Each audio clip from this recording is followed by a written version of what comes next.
Labdien, godājumie radioklausītāji! Šodien atkal ēterā raidījums politikas skatuves un aizkulisēs, un šodien mēs esam laipni aicinājuši Valdi Krastiņu, mūsu diplomātijas un ārlietu ekspertu un cilvēku, kas ir bijis arī ārzemēs, Latvijas Republikas sūtnis un diplomāts. Es domāju, ka tas ir ārkārtīgi vērtīgi, un šobrīd mēs jautāsim, protams, par to mūsu parasto problēmu, kas tagad visiem ir samilzusi, Ukrainas notikuma, attīstība, starptautiskā reakcija, un kā mēs arī šodien dzirdējām no Valda, viņam bijusi iespēja arī klausīties Bundestagā tad Vācijas kancleres Merkeles kundzes arī runu, un viņa bijusi visnotaļ skarba, un tai pašā laikā mēs varam lasīt šodien gan Delfos, gan citur, ka lielākā daļa, protams, Vācijas pilsoņi nevēlas nekādas sankcijas, jo tas viss viņiem samazinās viņu dzīves līmeni. Bet tā ir tāda smaga problēma, kuru nerisināt nevarēs ne Vācijā, ne Latvijā, ne citur Eiropā, un izskatās, ka vēl dažā labā citā demokrātiskā valstī, jo arī šobrīd arī tās 7 lielvalstis, kuras ir ekonomiski attīstītas, arī ir zināmās tādās peripētijās, kā rīkoties, un tagad nebrauks uz Sočiem un tam līdzīgi nerunās, bet ko tad mēs darīsim un ko šīs lielvalstis darīs? Prasīsim to Valdim Krastiņam, lūdzu. Ja es zinātu uz visiem šiem jautājumiem atbildēt, tad es ļoti daudz naudas varētu nopelnīt. Tad es domāju, ka tu daļu zini. Kaut ko var būt, bet lielākā tiesa tikai minējumi. Es domāju, ka pats galvenais ir tas, ka šim brīžam ir svarīgi nesatraukties un nepakļauties visam tam, ko mēs lasām, ko mēs dzirdam, kas tiek rakstīts. Jo ļaudis šim brīžam svaidās uz visām pusēm, ir tiesa. Mēs dzīvojam, diemžēl man tas jāsaka, mēs dzīvojam reālos kara draudos. Tā tas ir. Pirmo reizi kopš Otrā pasaules kara noslēguma Eiropā ir reāla kara draudi. Es pat teiktu, ka viņi ir ļoti tuvu tie draudi un ļoti, ļoti bīstami. Es domāju, ka es varētu sākt ar nelielām atmiņām. Nā. Es jau šo to pieredzējis. Es jau esmu šo to pieredzējis. Es biju puišels toreiz, bet es ļoti uzmanīgi sekoju visam līdzi. Man tēvs ņēma līdzi arī visās diskusijās, kas bija 38. gadā Sudētijā. Bija viens, kurš vicināja kulakus un teica, ka tagad mēs glābsim savus tautiešus. Viņiem tur redziet dara šaušalīgi pāri, viņus tur pazemo, viņus apkauno, viņiem neļauj runāt viņu valodā un Dievs zina, kas tikai. Un tagad mums ir viņi jāpievieno pie Vācijas. Un pievienoja. Visiem zināms, kas no tā iznāca. Toreiz vēl bija Latvijā dzīvoja diezgan ievērojama un, ja teikt, ļoti nozīmīga minoritāte, vācieši. Mums bija diezgan daudz vācu draugu, un viņi arī uzskatīja, ka tas viss ved uz karu. Valdi, tu mazliet sīkāk, mazliet precīzāk par to Sudetī, par to Mīnhenes līgumu un par to, jo tas viss ir ļoti analoģiski šodien, un tas cilvēkam jāzina, aizmirsuši jau daudz ir, kas tur bija un kā bija. Nu, Sudētija bija Čehoslovākijas toreiz daļa, es teiktu, bagāta daļa. Ar akmens oglēm. Jā, tur bija viss, kas... No Austro-Ungārijas bija palikusi tāda šķembiņa tur, un pat Amerikas Savienoto valstu diplomāti savulaik mēģināja viņus it kā skatīties, vai nevajag dot Austrijai klāt tur pašā sākumā, kad Čehoslovākija toreiz veidojās. Un tur bija nocietinājumi Rūdu kalnos. Čehi bija uzbūvējuši ļoti pamatīgs nocietinājums, un Čehiem toreiz bija vislabākā armija Eiropā, vislabākā bruņotā, nevis vāciešiem, bet Čehiem. Un viņus tomēr piespieda Sudētiju, pateicoties Vācijas spiedienam, jo viņš ir pārliecinoši runāja un visiem iestāstīja, kā nu mēs tagad glābsim, cik tur šausmīgi dara vāciešiem pāri. Tas bija tik smieklīgi, un tas bija tik neparasti, un tas izjauca visu ierasto lietu kārtību. Jā, bet Mannerheims neatdeva savus robežus tik vienkārši visiem nocietinājumiem Somijā. Nu, Tas bija drusku vēlāk, bet es runāju par Sudētī 38. gadu. Tas ir tieši tas pats, ko tagad runā Puķins, un kā viņš izturās, un kā viņš dara. Nu tad, kad par to ierunāju, tad visi, vai par to nedrīkst runāt. Kāpēc nedrīkst runāt? Tā ir absolūta analoģija. Vācieši toreiz, es domāju, vai ne vācieši, Hitlers toreiz būvēja savu trešo Reichu. Viņš gribēja dabūt visas zemes, kur ir vācieši, vācu minoritāti, viņš gribēja dabūt Vācijas pārvaldībā. Un tagad tas pats notiek ar Krieviju. Tas pats ir Krievi imperialisms, kurš grib dabūt visas zemes, kur runā krieviski, kāds grib dabūt Krievijas pakļautībā. Man šķiet, ka tagad situācija ir patiesībā sakot vēl drusku bīstamāka nekā toreiz. Jo toreiz piespieda Čemberlens un citi līdzīgi samiernieciski miera vārdā piespieda Čehu sadot, Sudētī, atkāpties, respektīvi kapitulēt. To piespieda. Tad neviens nevar piespiest, nekur nevienu atkāpties. Ukraiņi netaisās atkāpties, bet Krimu viņiem bija praktiski zaudējuši. Tas ir mans viedoklis. No Krimas Krievi neizies ārā. Tas nebūs. Ko viņi darīs ar Krimu, tas ir cits jautājums. Par to mēs varam runāt vēlāk. Es domāju, ka Puķins ir izjaucis ierasto lietu kārtību Eiropā. Un pat Ķīna viņu neatbalsta. Viņš ar mieru nonāk pilnīgā izolācijā tikai tādēļ vien, lai realizētu savu impērisko sapni. Bet tam ir vēl dziļākas saknes. Es domāju, ka Puķinam ir sapnis par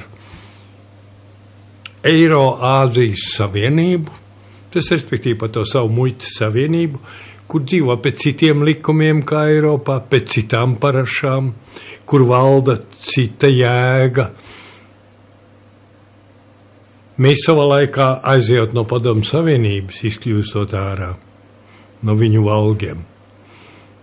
Mēs atgriežamies pie tā, kas mums jau kādreiz bija, pie Eiropas likumiem un tikumiem. Puķinam tas viss ir riebīgi un nepatīkami un nevajadzīgi. Viņš grib dzīvot citādi. Un tas ir viņa mērķis, un šī mērķa labad mēs esam nonākuši tik tālu, cik mēs esam. Man godīgi sakot liekas, ka,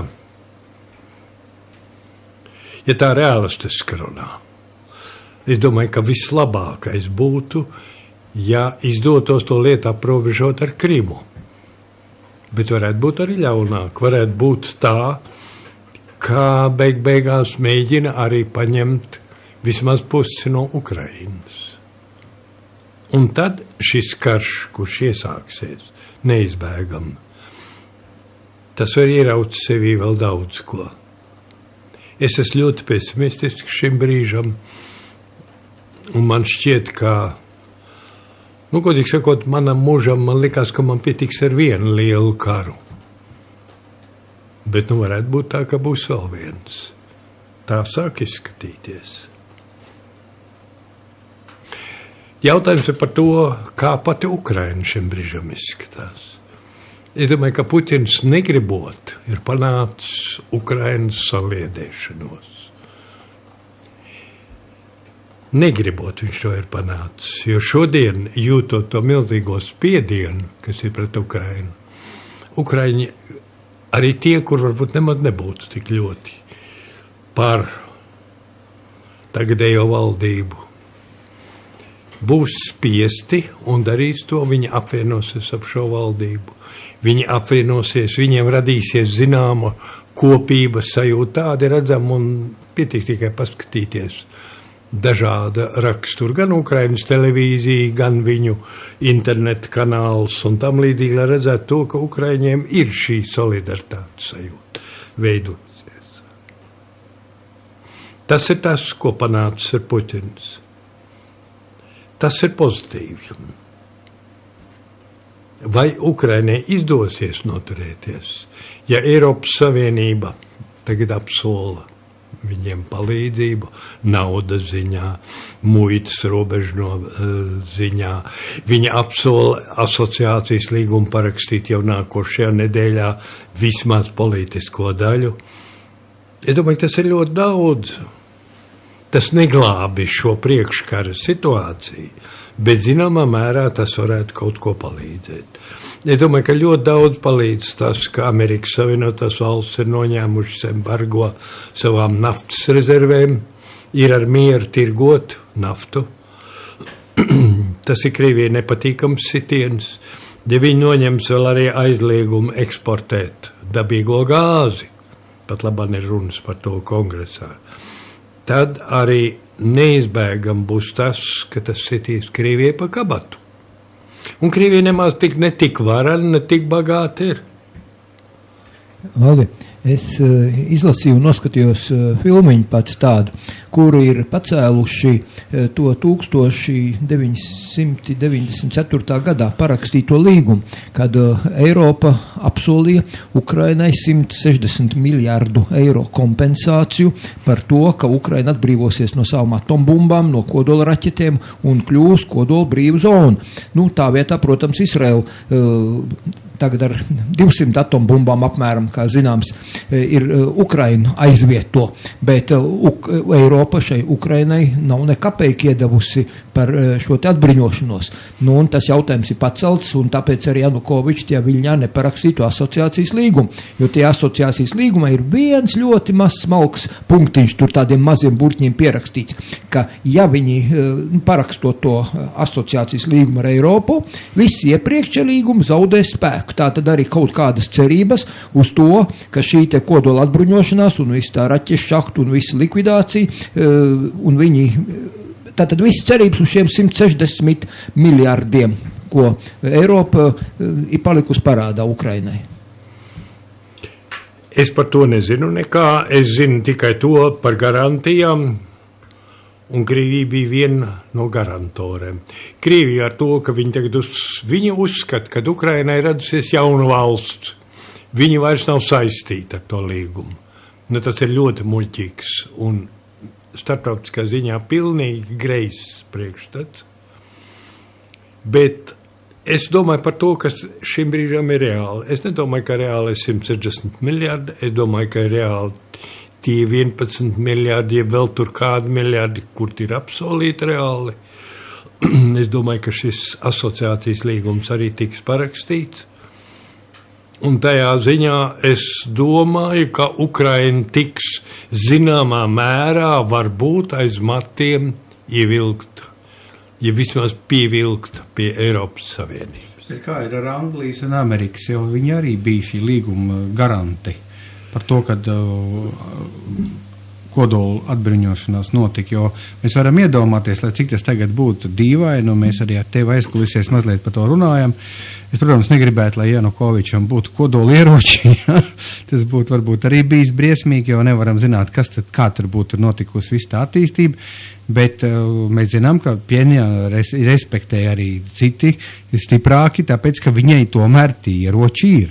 Ja nu tas tāds varbūt no starptautisko tiesību, viņai Pjenjanai ir, tad Ziemeļkorejai aizvien šie ieroči tādi vai citādi, un tas piespiež ar viņu respektēt. Nu, es domāju, ja būtu reāli šis kodola galviņu bruņojums Ukrainai, tad varbūt arī viņai neņemtu nos to Krimu.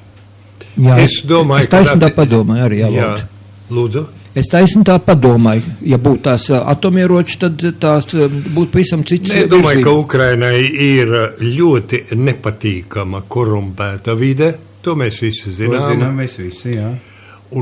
Bet Ukrainai tomēr ir ļoti spēcīga rūpniecība, kur var pārstrukturēt, pārveidot, modernizēt. Ukraina ir viena no 9 pasaules valstīm, kura konstruē lidmašīnu, sākot no rasējumā galda un beidzot ar gatavo produkciju. Jā, bet tas ir tajos austrumu pierobežas apgabalos vairāk koncentrēts. Jā, un šitas Antonov birojas, to AN-86 Mrija, tā ir pasaules lielākā lidmašīna, transportētājs Ukraiņa. Tā ir, un Ukrainai ļoti spēcīga raķešu tehnika ir. Vēl daudz, kas ir, nav nemaz tik vienkārši. Tas uzskatīt Ukrainu par kaut kādu nespējīgu un nabadzīgu nāciju ir gauži nepareizi. Nē, mēs tā nedomājam. Un redz, Ruģēna Andrs šeit bija pie mums pirms nedēļām 2 vai 3, kad viņš teica, ka visiem Krievijā ražotiem tankiem un visiem helikopteriem ir Ukrainā ražoti motori. Neviens helikopters gaisā nevarētu pacelties bez Ukraiņu ražotiem motoriem. Jā, bet vai viņiem pašiem ir šie jaunie motori, teiksim, lidaparātos? To es nemāku teikt. Es tikai zinu to, ka Ukraina ir ļoti iekārojama lieta, un nav brīnums, ka Puķins mēģina viņu pievākt sev. Bet veids, kādā viņš šo dara, ir absolūti nepieņemams. Tas ir viss, ko es varētu sacīt. Es domāju, ka Ukraiņu valdībai ir visas izredzes noturēties, ja nesāksies karš. Un tas šoreiz ir nevis kāda cita rokās, bet tiešām Puķina rokās. Ja viņš pavēlēs savējiem čaut, tad karš ies vaļā. Tā nu ir. Kā šodien bija ar Merkels kundzes runu, ko viņa? Merkels kundze skatījās stipri aizkaitināta. Es viņu pirmo reizi tādu redzēju, viņa bija stipri aizkaitināta. Acīm redzot, viņi ir varbūt mēģinājuši zvanīt Puķinam, to es nemāku teikt, par to nekādu ziņu nav. Bet es domāju, ka galvenais bija tas, ka viņi teica, ka ja Krievija turpinās savu tagadējo politiku, tad politiski un ekonomiski par to nāksies ļoti dārgi maksāt. Bet viņi to pieskaitīja arī Vācija, ne tikai Krievija, protams. Es domāju tā. Droši vien, ka viņi to negribētu teikt un negribētu rīkoties. Bet Puķins viņu piespiež uz to. Jā. Bet, Valdi, redzi, šī te operācija un viss tās darbības liecina par to, ka Puķins ir iemācījies no šiem Amerikas varenajiem. Paskaties, kā Lībiju paņēma, nokāva oficiālo prezidentu, kurš bija... es domāju, ka labi iekārtojas to Lībiju. Viņš tikai gribēja atteikties no amerikāņu dolāriem, maksāt par naftu un tā tālāk. Viņš ir palielinājis savus valsts iedzīvotāju skaitu no 1,5 miljonu līdz 6 miljoniem 40 gadu laikā. Šī bezmaksas izglītība, bezmaksas medicīna un vispārējais, redz, tas nebija pa prātu šiem pasaules vareniem. Un tie Lībijā, pasties, tāpatās Irākā un uz Sīriju aplauza zobus, tad, kad Puķins pielika kāju priekšā, tad bija stop. Un, paskaties, aizsūtīja šīs 2 spārnotās raķetes pār pa vidusjūru, tur no Spānijas piekrasts, Krieviņš notrieca pirms Sīrijas, un viss palikās mierīgi. Tas to Puķinu iedrošināja, un Puķins saprata, ka jārīkojas tieši tāpatās kā amerikāņiem. Amerikāņi Afganistānā jūtas kā saimnieki, tie tur īstie noteicēji, un viņi visur, kur viņi ir iegājuši. Ēģiptē aplauz zobus, jo pēc viņu parauga tā demokrātija, ko viņi iedomājas, kas viņu manierē un viņu izpratnē darbosies. Ēģiptē vairs, nedarbojas, tur iet ņigu ņegu, un tie vietējie musulmaņi un kādas tur vēl ticības, un kas tie visi taisa pa savam visu. Un Puķins vienkārši nospriedz, ka kas tev ir šī mazais zēns, viņam arī atombums, raķetes, lidmašīnas, viss kā pienākas, un viņš tieši tāpatās kā tie savus Lībijā. Franči, paskaties, desantnieki bombardēja Dienvidslāviju, kad izārdīja. Tieši tāpatās. Mums ir piemēri, ir ko skatīties, un tā ko Puķinam kautrēties? Jā, es, Juri, nevaru piekrist tavai vienkāršotai uztverē. Nē, es tā vienkārši, lai mūsu klausītājs saprast, Valdi. Ļoti tieši, un es neesmu sajūsmā. Nebiju sajūsmā par Kadāfi diktatūru. Es nebiju sajūsmā par Huseina diktatūru. Vai to vajadzēja likvidēt tieši šādā veidā, to es nezinu. Tas ir diskutējums jautājums. Tas ir diskutējums jautājums. Bet to, ka tur nekas priecīgs nebija, tas gan ir skaidrs. Un amerikāņiem daudz ko var pārmest. Jā, es piekrītu, var pārmest. Kaut kāda rezidents bombardēšana, bez kādas vajadzības. Bet Londona tā arī taču bombardēja, tur jau tai karā vairs nebija tā. Tu piedod man, es negribu teikt, ka rezidents bombardēšana bija vienkārši necilvēcīga, bet arī pirms tam Wehrmachta, teiksim, Luftwaffe daudz ko bombardēja Anglijā un arī ļoti masīvi. Nu, Dresdenes bombardēšana mēs visi zinām, notika pēc Staļina pieprasījuma, un, nu, tā tas bija, jā, tā bija. Es esmu bijis Dresdenē samērā drīz pēc kara, un man ir jāsaka, ka, nu jā. Nu, un savukārt par Londonas bombardēšanu es gribu teikt, ka ne jau Vācija pieteica Anglijai karu. Anglija ar Franciju pieteica Hitleram karu 39. 3. septembrī. Nu, bet, Jūri, Ko gribēja tā dabūt? Es domāju, ka mēs nevaram šādā veidā runāt. Mēs varam runāt tikai un vienīgi par to, kas ir šodien. Un šodien Ukrainā burtiski atkārtojās 38. gada Sudētijas scenārijs. Nu jā, bet mums ir jāsaprot, Jūri, tas, ka, ja, teiksim, toreiz Sudetijā būtu tie Angļi un Franči teikuši, ka viņi tos Čehus atbalstīs pret Hitleru, ja? Bet viņi jau atbalstīja. Viņi jau bija tie, kuri šo visu nokārtoja to Minheni. Ne jau Hitlers. Hitleram tā bija burtiski dāvana rokās. Es ļoti daudz un smalks materiāls lasīju. Viņi uzdāvināja to Čehiju, lai Hitleru iedrošinātu, lai iedūšotu pret Padomju Savienību, lai iedūšotu. Jo viņi taču apmaksāja un deva visu naudu un līdzekļus, lai Hitleru atbalstītu un lai viņš varētu apbruļoties. Neuztraucies, arī vācu rūpnieki deva līdzekļus, ja? Tā kā nebūtu tā, kā tu saki, tas, man liekas, mazliet vienkāršot ir. Bet, protams, starp Čerčilu un Čemberleni ir milz starpība. Lūk, tur tā lieta ir, un man tomēr ir jāsaka, diemžēl, izskatās, ka taisnība ir tiem angļu novērotājiem, kur saka, mums ir ļoti daudz Čemberlena, bet nav neviena Čerčila. Un tas var kādreiz izrādīties liktenīgi.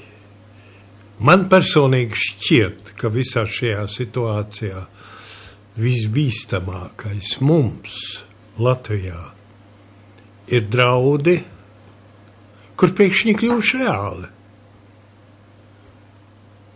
Viņi ir kļuvuši reāli. Ja izdosies Putinam tas, ko viņš ir iecerējis Ukrainā, tad nākošais mēs esam dienas kārtībā. Jā, jo Ukrainā jau ir tikai 10% tie Krievie, 10%. Ka Krimā ir 60% Krievi, 24 Ukraiņu un 12 tatāri. Bet pašā Ukrainā visumā kopā tikai 10% Krievu. Apie mums ir 37%. Nu, ko darīt? Lūk, tā ir tā lieta, par to es te domāju. Un kas viņam liedz tādā gadījumā pasludināt, ka šeit ir apdraudēti krievu valodu un krievu valodīgie, un nāk iekšā viss, āmen, un gatavs. Runāšana par NATO 5. paragrāfu, tas viss ir ļoti labi. Kā teorija? Bet es nedomāju, ka tas ir ļoti reāli. Es neredzu Angļus un it īpaši arī amerikāņus karojam par Latviju. Mums pašiem būs jākaro. Cik tālu mēs to varēsim? Manā uztverē situācija ir augstākā mērā nopietna. Es vēroju Krievijas televīzijas stāciju Dožģ. Viņi vēl tagad ir vai jau beidzās? Viņi joprojām vēl ir, un viņi ir pieejami tagad Latvijā. Es diezgan bieži paskatos, kas tur notiek. Un man atstāja ļoti lielu iespaidu Javlinska uzstāšanās. Par to varētu runāt atsevišķi. Manā uzturē tā bija ļoti inteliģenta uzstāšanās. Man grūti ir tam nepiekrist, ko viņš teica. Nu, pastāsti malkāk tā, lai mēs nedzirdējām. Es arī neesmu dzirdējis. Viņš uzskata, ka Krievija izdara drausmīgu kļūdu pat laban, un par to ļoti dārgi maksās. Bet savu uzstāšanos viņš beidz, tas ir tā ļoti īsumā. Tur bija vesela diskusija par to, bet pašā beigās viņš apelēja pie Krievijas vadītājiem, sakot, jūs, kam ir vara, dariet kaut ko. Vienīgais, ko vēl var darīt lietas labad, ir starptautiska konference par Krimu. Tā var novērst karu. Ja jūs to nedarīsiet, tad sāksies notikumi, kas tad valdīs par jums. Jums vairs nebūs varas par viņiem. Man jāsaka tā, ka man ir grūti tam visam nepiekrist. Man bija ļoti patīkami un ļoti savā veidā arī iedvesmojoši redzēt vienu krievu, kurš runā normāli, inteliģenti. Es arī ar Linsku ticies, tas ir, protams, tad krietni jau atpakaļ, 90. gadu vidū es ar viņu tikos Prāgā, mēs vienu vakar pavadījām kopā runājoties. Un toreiz viņām vēl bija visādi sapņi un tam līdzīgi. Bet viņš raksturoja Putina eiroaziātisko tieksmi ļoti precīzi, apmēram tāpat tā, kā es to teicu. Šajā ziņā, es atļaušos teikt, es pilnīgi pievienojos viņam.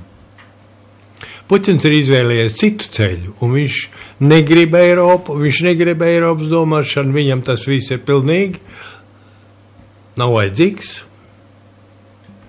un līdz ar to viņš rīkojas pēc saviem ieskatiem. Tad jautājums par to, cik tālu tas viss aizies. Lūk, tā ir. Es domāju, ka man visā šajā lietā, kas man dziļi pārsteidz, ir mūsu varas vīru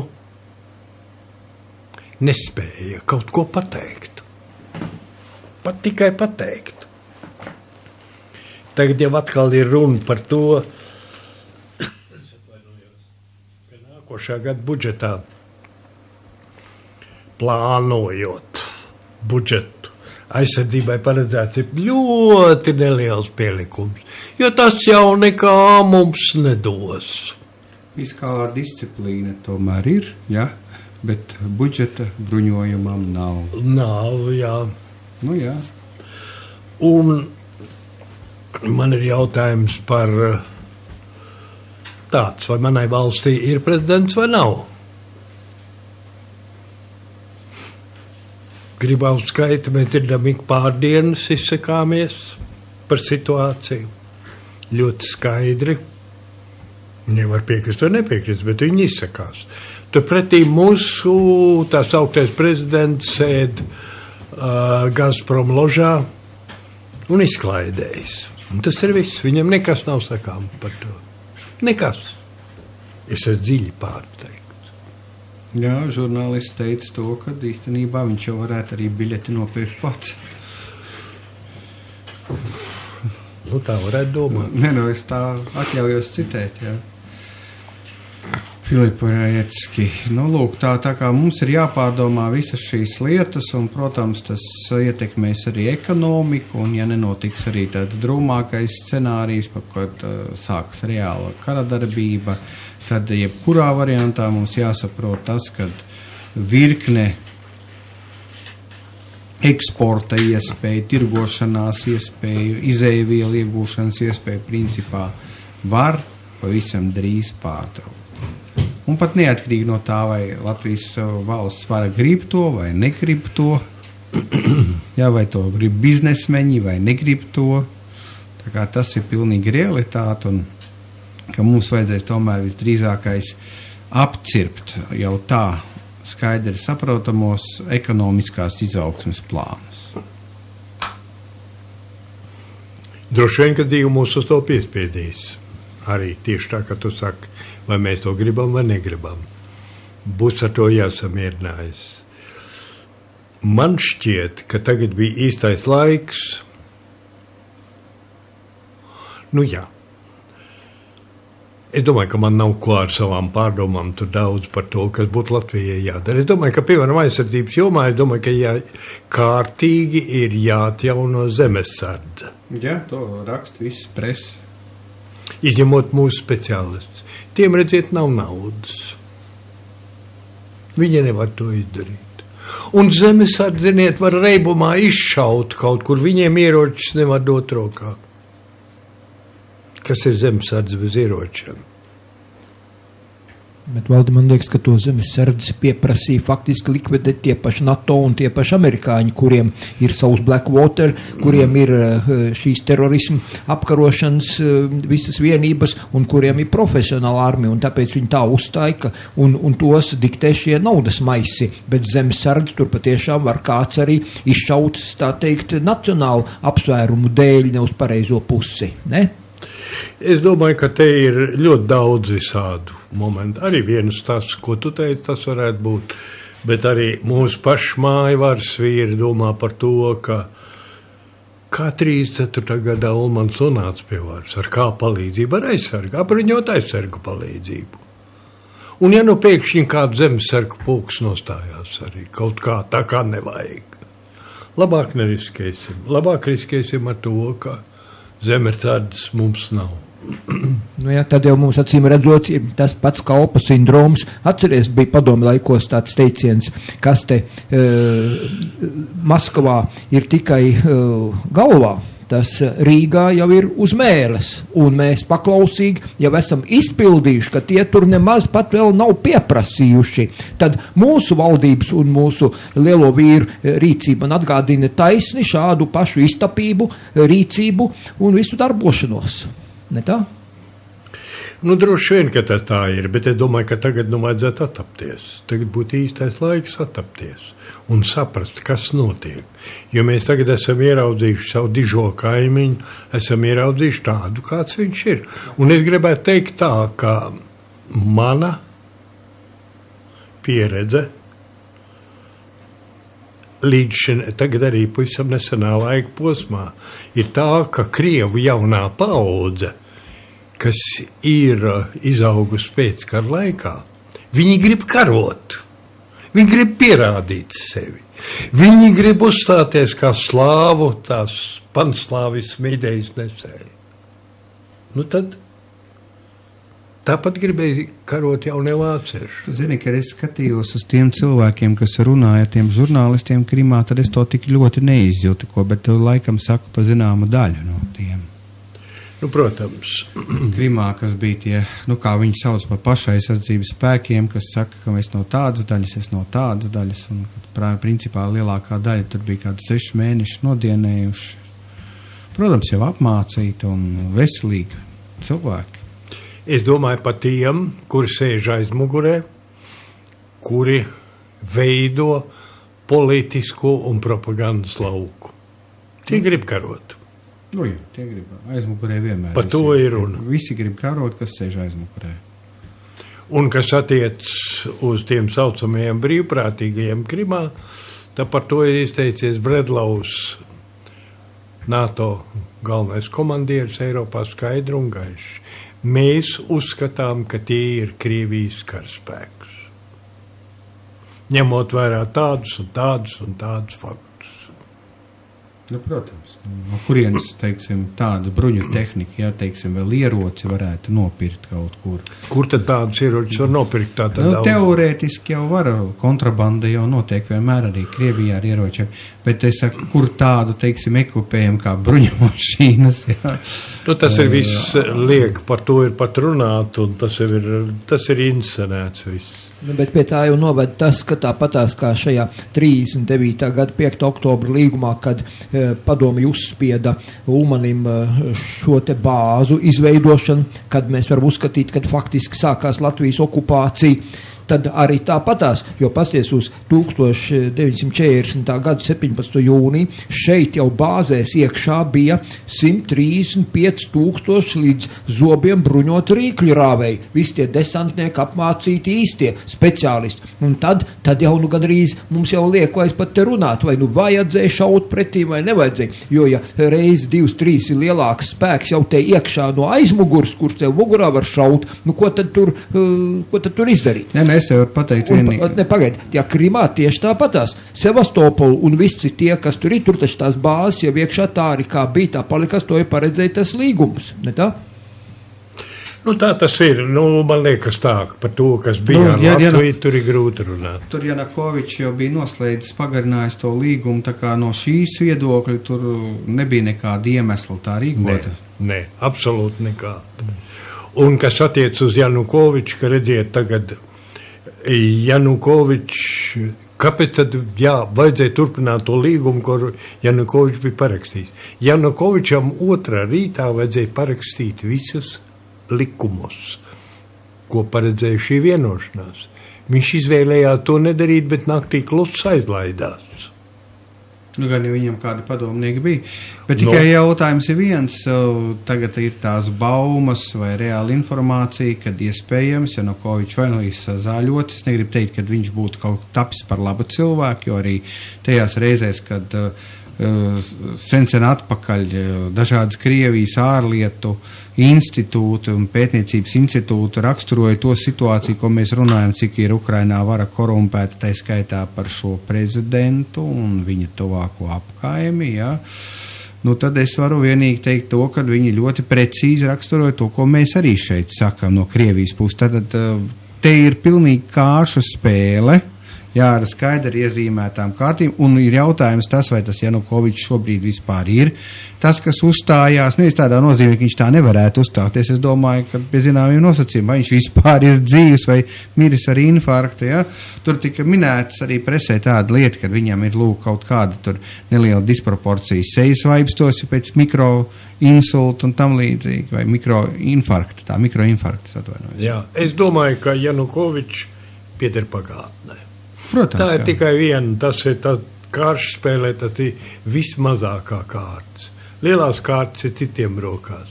Un šī gadījumā tas ir Puķins un Obama. Un arī Merkele. Es izspēlēšu tikai vēl vienu lietu, ko mēs parasti runājam ar cilvēkiem, kuriem ir liela pieredze ārlietās un diplomātijā, un tāds valde esi, kā mūsu viesis. Mēs pamanījām, kad Janukovičs brauc uz Pekīnu, noslēdz vienu tādu lielu memorandu par to, kas notiks Krimā un cik daudz apmēram tur arī ķīnieši ar laiku tiks ievesti iekšā un nodarbosies ar zināmu, teiksim, tādu, nu, kā lai saka, labības audzēšanu Krimā milzīgās platībās, ja nemaldos 160,000 hektāru, jā. Un arī ostu cels un kanālu cels un tamdēļ arī it kā tas vizītes mēģis bija šie rezultāti, Pekīnā bija šādi viņam. Protams, viņš gribēja varbūt uzreiz naudu dabūt, bet ķīnieši viņam laikam tā neusticējās, lai uzreiz dotu naudu, ja?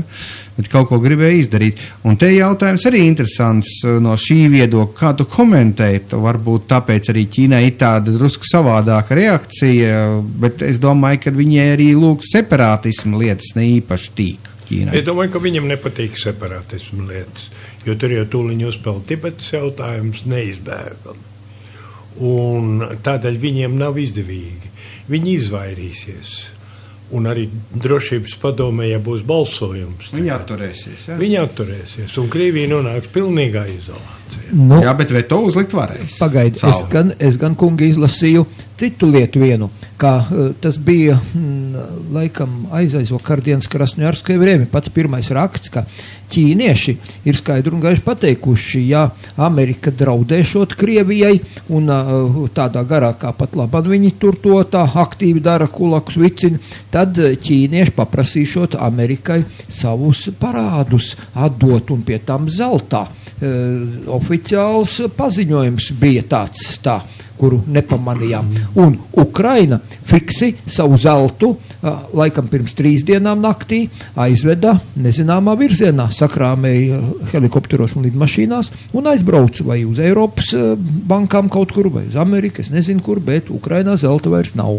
Ne, man ir grūti komentēt, ko Krasnojarskas avīze saka, bet varbūt tev ir kāda informācija. Man nav nekādas informācijas par to. Es domāju, ka drīzāk jau, jā, no tas, ka ja ir kaut kāda pretīm stāvēšana milzīga, bet man liekas, ka tur Ķīnai drusciņi ir tāds aizvainojums, jo šie plāni tiešām bija minēti vairākās vietās, tīpaši Krievu un Ukrainas presē.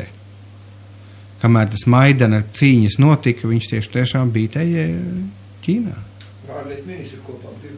Ar ārlietu ministri, jā. Es varu tikai teikt vienu. Un diezvai Puķinam tas patika, tos ķīnieši iesaistīja Krimas apgūšanā, tā teikt. Es personīgi pazīstu tagadējo Ukrainas ārlietu ministru, mēs kopā, viņš bija Ukrainas vēstniecībā pirmais sekretārs. Tajā laikā, kad es biju Helsingos vēstnieks. Jā. Un ļoti saprātīgs jauns cilvēks. Vienīgais no Ukrainas vēstniecības piedošana, kurām bija kaut kāda jēga par diplomātiju. Pāriem nebija nekāds, kā tas no Austrum Eiropiešiem gadās. Jā, Tātad, principā, šo Ķīnas jautājumu tev varbūt ir grūti zināt, bet es tiešām nevaru tev pateikt, bet tā... Es uz to nekā atbildēt nezinu. Jā. Man šķiet, ka šī situācijā es gribētu turēties pie tā, ko es pats šeit aicināju visus klausītājus un visus klātesošos.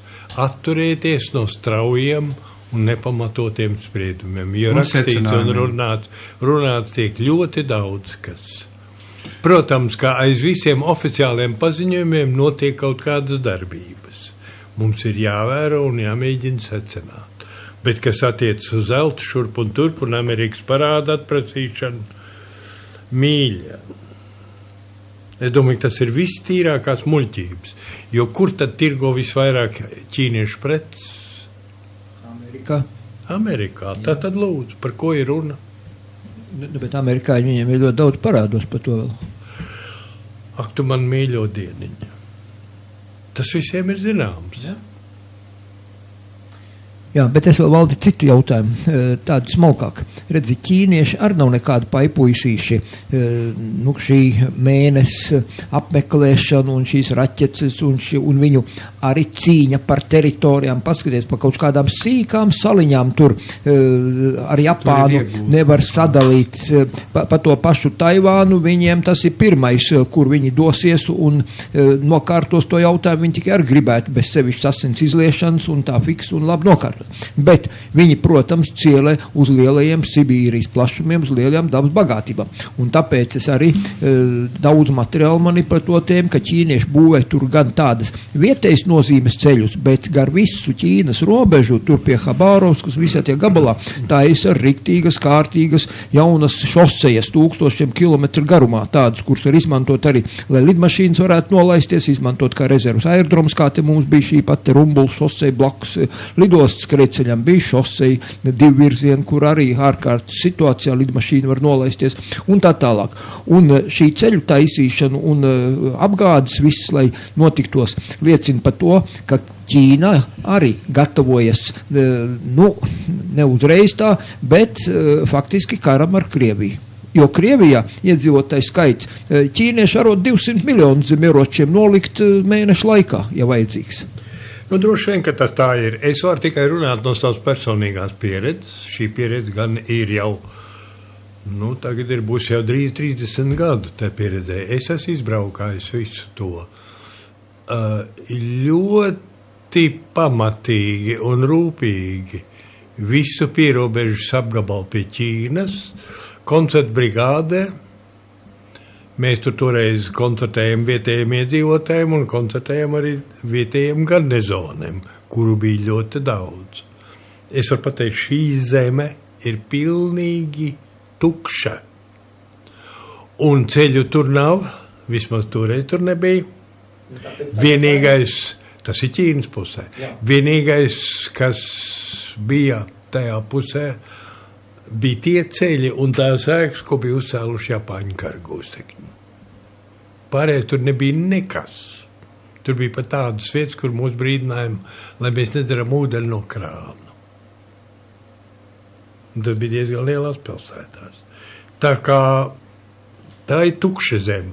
Un nav brīnums, ka ķīnieši skatās pāri robežai. Un viņi ir ļoti auglīga un bagāta zeme. Nav brīnums, ka tas tā notiek. Bet tas viss ir nākotnes jautājums. Es nedomāju, ka tas ir šeit. Tas nav tūs nākotnes. Tas nav tūs. Es domāju, ja kaut kas notiktu, piemēram, ar Krieviju, un viņi kaut kādu iemeslu dēļ sāktu brukt, tad Ķīnai uzreiz pretenzijas uzrastos. Bez šaubām. Bez šaubām. Tā tas viss varētu būt. Bet tas viss ir, es vajag vēlreiz saku, tas ir nākotnes jautājums. Es domāju tā, ka manī zināmu gandarījumu izraisa visi tie paziņojumi, kas ir bijuši pēdējās dienās. Rītā būs izšķirošais moments, Kerijs tiksies ar Lavrovu Londonā, vai viņi kaut ko sarunās vai nesarunās, tas būs tad redzams. Es domāju, ka viņi neko nesarunās. Es domāju, ka ne. Puķina kungs kaut kādu atpakaļ soli jautājumā par Krimu nedarīs. Cik no mēs viņu pazīstam? Nu, un tad nāksies izšķirties. Militāras akcijas jau nebūs nekādas, bet es domāju, ka Ukrainai Krīmu nāksies norakstīt. Tad būtu tas labākais. Nu, es nedomāju, ka tas ir labs variants, bet tas ir tas labākais šajā situācijā. Miera saglabāšanai, lai neizraisītos viss globālais karš. Jā, mēs saprotam tev, bet vismaz šeit ir tā pozīcija atšķirīgas no Čemberlēna, ja? Neviens nav teicis, ka Ukraiņi mīļie, vai te jūs nesaprotiet, jums taču tā Krīma ir jāatdod. Ja? To neviens neteiks, un tā arī tas nebūs. Bet ko darīt, vai uzsākt karu tādēļ, Krīmas dēļ, es domāju, ka ne. Tāpat kā neviens neuzsāks karu Latvijas dēļ, lūdzu, nevajadzētu šeit lielas ilūzijas lolot. Jā. Ja Krīvija iebruks visās 3 Baltijas valstīs, tad varētu būt drusku citādi. Poļi kļuvuši ļoti nepacietīgi, bet es domāju, ka mums arī jāsaprot ir tā, ka ja, piemēram, prezidents Obama piezvan 3 Baltijas valstu prezidentiem, tas nav tā uzklapēt uz plecu un teikt, ziniet, vai kādi jūs forši čaļi, nu jā, mēs visi kopā. Tas ir nopietnas brīdinājums par ļoti nopietnām briesmām. Un ka tādas viņas ir, to mēs redzam no tā, ka amerikāņi tūdaļ pēc tam atsūtīja iznīcinātājus. Nu, kas tas ir 10 iznīcinātāji? Liels tas nekas nav. Bet tomēr tas ir kaut kas. Tas ir žests. Jā. Tas ir žests. Un Polijā ir krietni vairāk. Es gribētu tev jautāt, redzi, mums tagad būs 16. marta pasākumi. Un ir arī tā diskusija, vai vajag ministriem, vai nevajag piedalīties. Ņemot vērā visas šīs realitātes, ko tu minēji, es domāju, es tad Cilinska vietā noliktu to savu ministra krēslu un tad ietu uz to gājienu, kā tu domā? Mana doma šeit atšķirsies varbūt no šajā situācijā, es nesaku. Šajā situācijā. Es domāju, ka šajā situācijā būtu prātīgi iznākt no Doma baznīcas, iesaisties autobusos un braukt uz Lesteņu. Tad būtu tas saprātīgākais. Es saprotu visus tos, kurš saka, kāpēc mums jāslapstās pa kaktiem. Lesteņa nav nekādi kakti.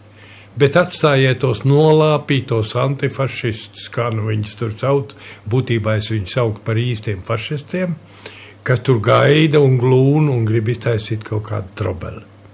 Es viņus atstātu dziļā vilšanās sajūtā. Tas būtu tas, kas attiecas uz ministriem. Man tas šķiet, es nekad nebiju sagaidījis, ka Straujuma rīkosies tik dīvaini. Jo, galu galā, mums ir bijuši ministri, kuri ir sataisījuši milzu ziepes, kurus mēs gadiem strēbjam. Viņiem nekas. Bet redziet, ja tu aizies pie pieminekļa, tu vairāk nebūsi ministrs. Tas ir vienkārši smieklīgi. Es domāju, ka tas ir vairāk. Tas ir nožēlojami. Es to nesaprotu. Kas attiec uz Cilinski, ka Cilinski ļoti labi pazīst. Es viņu uzskatu par dziļi, saprātīgu un gudru cilvēku. Kā viņš ir izvēlējies, es to nezinu. Tā ir viņa izvēle. Kas notiks tālāk, nemāku teikt. Manā uztverē tagad Nacionālajā apvienībā vajadzēja nevis nozīmēt jaunu ministru, bet iziet no valdības.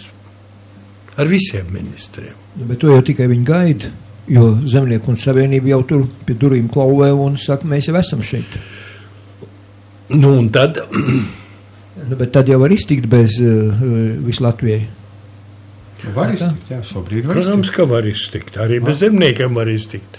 Bet es domāju, ka ja mēs runājam par vēlēšanām un par to, kā cilvēki to uztvertu, domāju, ka esot opozīcijā un Nacionālā apvienība tagad varētu mobilizēt ap sevi daudz vairāk spēku nekā esot valdībā.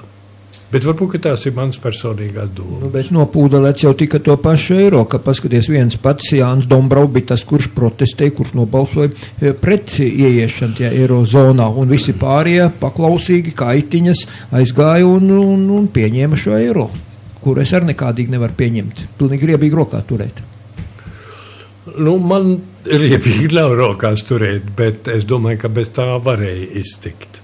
Tas nebija tas, ar ko vajadzēja. Bet tas ir tagad noticis fakts, un to mēs vairāk grozīt nevaram. Bet es domāju, ka tagad Nacionālā apvienība varēja nostāties šādā situācijā. Aizbraukt uz Lesteni no Doma baznīcas un atstāt tračus un troksni gribošos fašistus, es viņu tiešām saucu par fašistiem, lai viņi tur darās. Un tas ir viss. Jā, risinājums pietiekami elastīgs un prātīgs no mana viedokļa. Mums noteikti radio klausītāji domā reizēm arī citādāk, bet mums ir šī daudzveidība domās. Paldies mums par to. Es domāju, ka mēs varam atgādināt, ka šodien raidījumā mums bija diplomāts un arī godīgs cilvēks, ārlietu eksperts Valdis Krastiņš. Paldies par to, un mēs ceram, ka mēs varēsim te uzaicināt atkal pēc kāda brīža, jo tavs skatījums ir ar šīs starptautiskās informatīvās telpas un diplomātisko izteicienu ar pārzināšanu dikti vajadzīgs mūsu radio klausītājiem, jo reizēm mēs iestrēgstam avīžu rakstu slejās.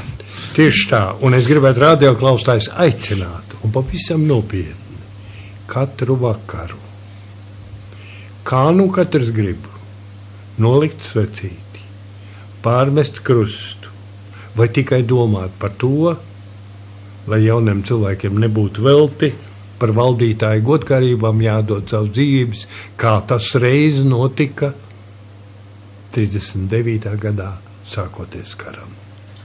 Es valdu vēl vienu jautājumu, gribu tev redzēt par to Krimu, bet Krima taču faktiski, kurā 1721. gadā Krimu Ušakovs uzvarēja un turkus un atņēma. Ušakovs, tu pārteicies. Ušakovs, admirāls Ušakovs, īsts Ušakovs, kārtīgs, ja, tas Ušakovs 1721. gadā. Un līdz pat 1954. gadam tā bija Krievijas teritorija. Tikai Hruščovs ar vienu papīrīti parakstīja atkal vienu papīrīti un to Krimu ieskaitīja Ukrainas zonā, jo apgāde bija apgrūtināta pāri Kerčas jūras šaurumam, kas tur ir apmēram 10, 12, 15 km plats, kuram Medveģevs nu patās pirms pusotras nedēļas ir ierosinājis, ka šo tiltu vajadzētu tomēr sākt taisīt, jo viņi jau gribēja arī padomju laikos tur uztaisīt, bet tikai nu bija problēmas. Un redzi, tāpēc, dēļ tās apgādes, lai būtu apgāde, Simferopols dzelzceļš, gan Maskavas, gan Rīgas Simferopol, gan tur ir pa Cietzem pāri Perekopam, un tātad Ukraina vieglāk daudzkārt varēja apgādāt nekā ar lielaivām, kuģiem un vēl ko transportēt visas nepieciešamās preces no Krievijas teritorijas. Jo atceries, agrāk jau bija tie republikas pakļautības uzņēmumu un vispārējais, un tā apgāde bija ļoti sarežģīta lieta. Un tāpēc, ja 54. gadā Hruščovs vienkārši uzdāvināja. Un otrs, ko es vēl gribēju teikt, nu patās es arī filmu redzēju aizvakar laikam, kur Ruslans Hasbulatovs pacēls tos papīrus augšā, kā tad notikās tā. Un oficiāli, ja tā skatās un tic Hasbulatovam, ko viņš tur rādīs tos dokumentus, tad faktiski tā Krima ir arī šodien Krievijas teritorija. Tā es tur redzēju pēc tiem. Nu, Hasbulatovs bija galā pēdējais augstākās padomas priekšsēdētājs, jeb, Krievijā tur tos. Es uz to gribētu atbildēt tā. Ja mēs sākam šādas vēsturiskas lietas vilkt ārā un salīdzināt, un kam, un kas, un ko ir, kad iekarojis, un kā tas ir bijis, tad mēs būtībā nonākam tipiski Krievijas pozīcijā. Es izēju no tā savās pārdomās un arī visā savā pieejā, no tā, kas ir šodien. Šodien Krīma ir Ukrainas sastāvdaļa. Un 4 valsts ir garantējušas to, un ja viņi tagad atsakās no savām garantijām, tad tā ir ļoti nopietna problēma. Es pateikšu pavisam vienkārši, redzēju, ja Krievija ir uzņēmusies Padomjas Savienības mantinieces lomu, ja Krievijas federācija, tad arī šis 54. gada lēmums, pareizs vai nepareizs, viņai ir. Jo pretējā gadījumā, ja tu tā saki, atcerēsimies ne jau 44. gadā vai kaut kad arī Abrēner pārgāja Krievijai, viņu pārgāja pēc kara situācijā Krievijā, ja, tad jau atkal būtu tas pats, kad jārunā un jāskatās, kā tad ir ar Abreni, ja? Pat no padomju viedokļa.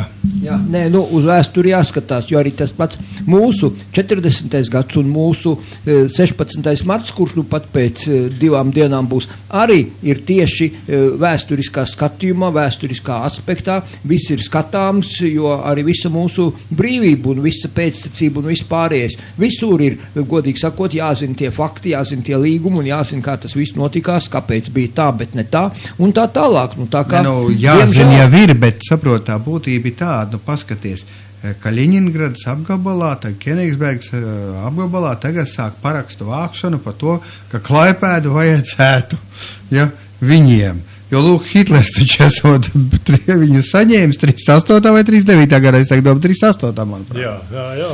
Jā, klausies, Bet pa Kaļiņingradu tur ir pavisam cita runa. Kaļiņingrada faktiski tika atdota Krievijai uz 50 gadiem bija līgums. Tikai 50 gadi pagāja, kurā tur 94. vai kurā 5. gadā, ja? Un viss apklusa, jo situācija izdevīgi bija tā, un neviens nesāk pat nestrīdēties, nerunāt. Vai, kā Krievs saka, kiškatonka, vai, atkal labāk nerunāt. Jā. Es domāju, ka ar to mēs beigsim, bet pieturēsimies pie to, ko mēs vismazāk vēlētos, ka mums jākoncentrē savā labā enerģija un labās domas par to, lai pasaulē nesāktos viens liels un pamatīgs karš. Tā mēs pilnīgi pievienojos. Paldies, godājumie radioklausītāji, un studijā bija Valdis Krastīņš, Juris Lapinskas un es Egils Balzāns. Rīt pulkstens 18. atkārtojums, kur nedzirdēja mūsu šodienas raidījumu no sākuma, un uz sadzirdēšanās. Paldies!